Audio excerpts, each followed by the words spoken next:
এটা কোনো এখনো সেরকম স্তরে বা কোনো স্তরে পৌঁছায়নি। শুনতে পাচ্ছে? চটপট রেডি করুন।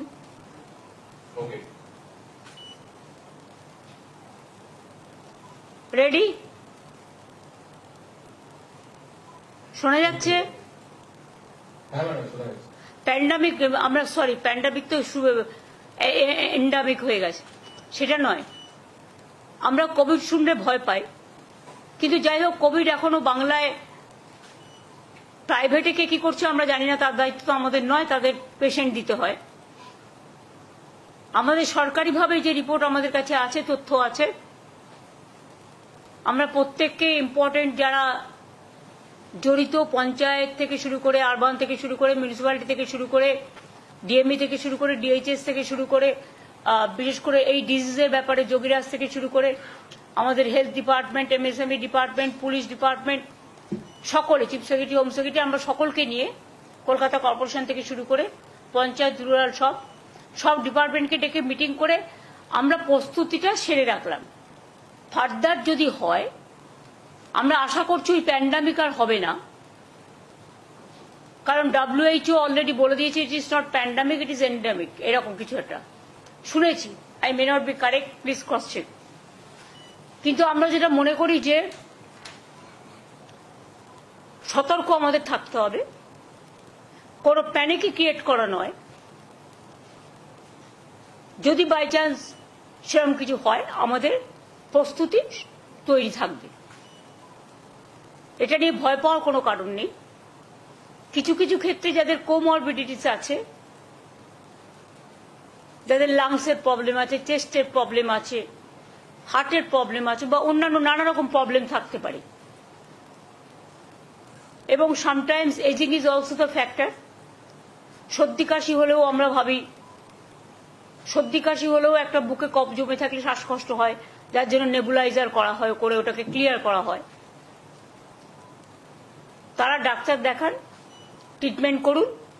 সরকার আপনাদের সাথে সবসময় ছিল, আছে, থাকবে। চেষ্টা করুন সরকারি হাসপাতালে চিকিৎসা করার, তাহলে আপনাদের আননেসেসারিলি কোনো একটা অসুখের নামে বেশি টাকা খরচ হবে না। যার সত্যি প্রয়োজন তাকে যা যা দেওয়া দরকার সবকিছুই সরকারি হাসপাতালে আছে,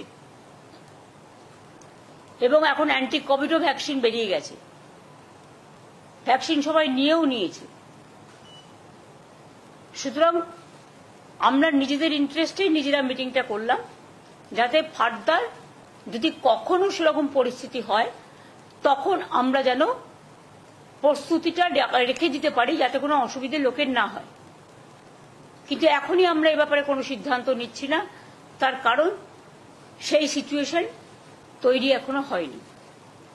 আর ভারতবর্ষে প্রায় 130 কোটি মানুষ বসবাস করেন, তার মধ্যে মাত্র হাতে গুনে 4-5 হাজারের মতো কেস সারা ভারতবর্ষ জুড়ে হয়েছে, এবং এটা হচ্ছে এক টাইপ অফ ইনফ্লুয়েঞ্জা, এবং এটা একটা কি বলছিলে,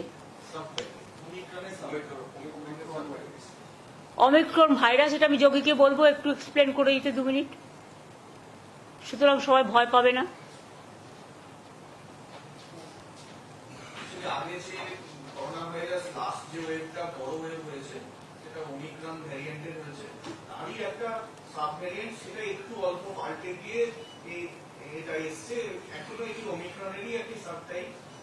এবং এখনো অব্দি সেরকম ভ্যারিয়েন্ট অফ কনসার্ন, মানে যেগুলো বিরাট ঘটনা ঘটাতে পারে, এরকম ধরনের ভ্যারিয়েন্ট হিসেবে WHO এটাকে রিগার্ড করেনি, একবারও বলেনি যে এটা ভ্যারিয়েন্ট অফ কনসার্ন।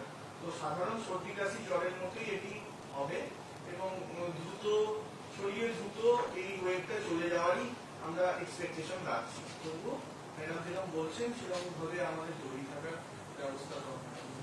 বর্ষাকালে, শীতকালে একটুখানি সর্দি কাশি হয়, সুতরাং সেটারও মাত্রা কমে গেছে, যেটা এনারা বলছেন, মানে বিশেষজ্ঞরা। সুতরাং কোভিড নিয়ে এখনই আতঙ্কিত হওয়ার কোনো কারণ নেই, প্যানিকি হওয়ারও কোনো কারণ নেই।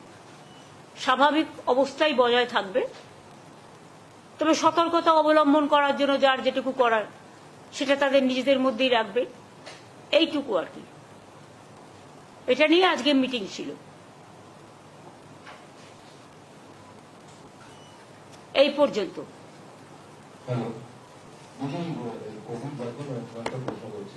না, অন্য কোনো কোশ্চেন এখানে হবে না।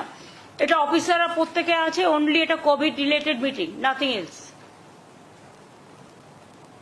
সরকারি প্রকল্প যেটা সেটা হচ্ছে যে জগন্নাথ মন্দির তো ভীষণ ফেমাস। প্লিজ, আমি আপনাদের বলছি, this is only Covid related. Please understand your limitation also. I understand my limitation. হেলথের মিটিংয়ে জগন্নাথ দেব আসবে না, জগন্নাথের মন্দিরে জগন্নাথ দেব আসবে, ঠিক আছে? Thank you.